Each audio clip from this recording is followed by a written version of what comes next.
भादों की सोमवती अमावस्या के दिन व्रत रखना और भगवान शिव और माता पार्वती की पूजा करना बहुत ही पुण्य का काम माना जाता है। इसके रखने से महिलाओं को अखंड सौभाग्य, पति की लंबी उम्र और सभी मनोकामनाओं की पूर्ति का वरदान प्राप्त होता है। भादों में पड़ने वाली सोमवती अमावस्या का बहुत अधिक महत्व है। इस दिन भगवान शिव और माता पार्वती की पूरे विधि विधान से पूजा अर्चना की जाती है।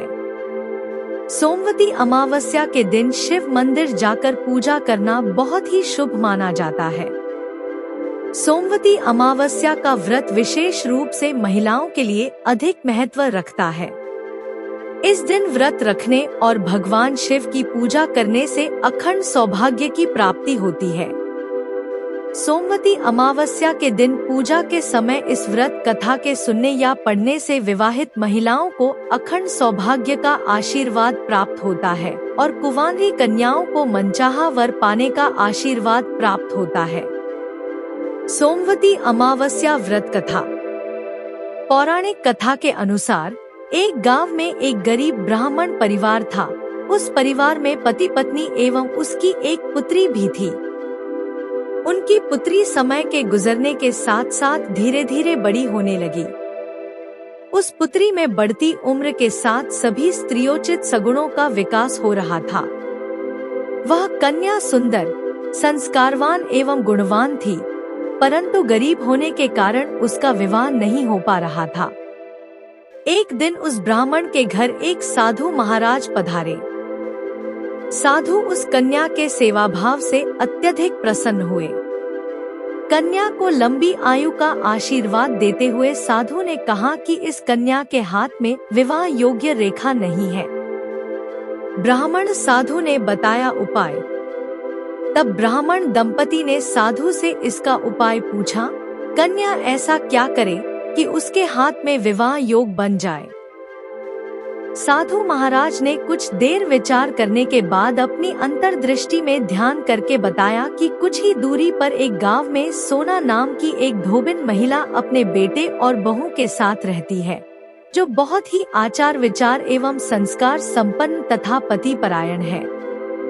यदि यह सुकन्या उस धोबिन की सेवा करे और वह महिला इसकी शादी में अपने मांग का सिंदूर लगा दे तथा उसके बाद इस कन्या का विवाह हो जाए तो इस कन्या का वैधव्य योग मिट सकता है। साधु ने यह भी बताया कि वह महिला कहीं बाहर आती जाती नहीं है। माँ ने बेटी से रखा ये प्रस्ताव। यह बात सुनकर ब्राह्मणी ने अपनी बेटी से धोबिन की सेवा करने का प्रस्ताव रखा। अगले दिन से ही कन्या सुबह ही उठकर सोना धोबिन के घर जाकर साफ सफाई एवं अन्य सारे कार्य करके अपने घर वापस आने लगी।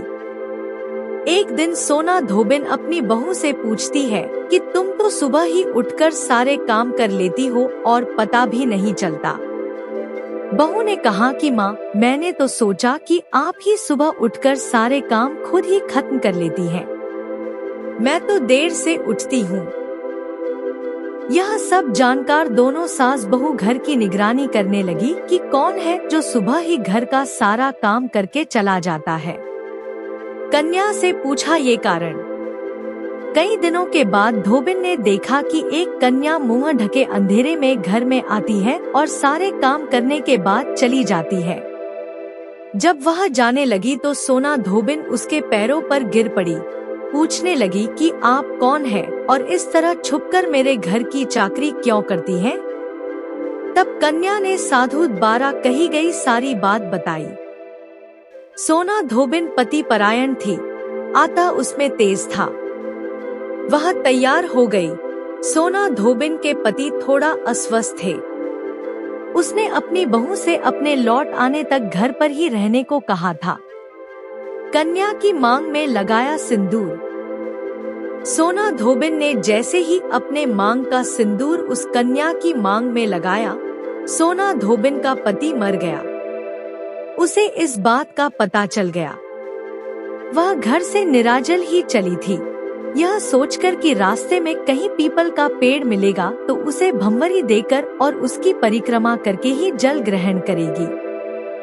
उस दिन सोमवती अमावस्या थी। ब्राह्मण के घर मिले पुए पकवान की जगह उसने ईंट के टुकड़ों से 108 बार भंवरी देकर 108 बार पीपल के पेड़ की परिक्रमा की और उसके बाद जल ग्रहण किया। ऐसा करते ही उसके पति के मृत शरीर में वापस जान आ गई। धोबिन का पति फिर से जीवित हो उठा।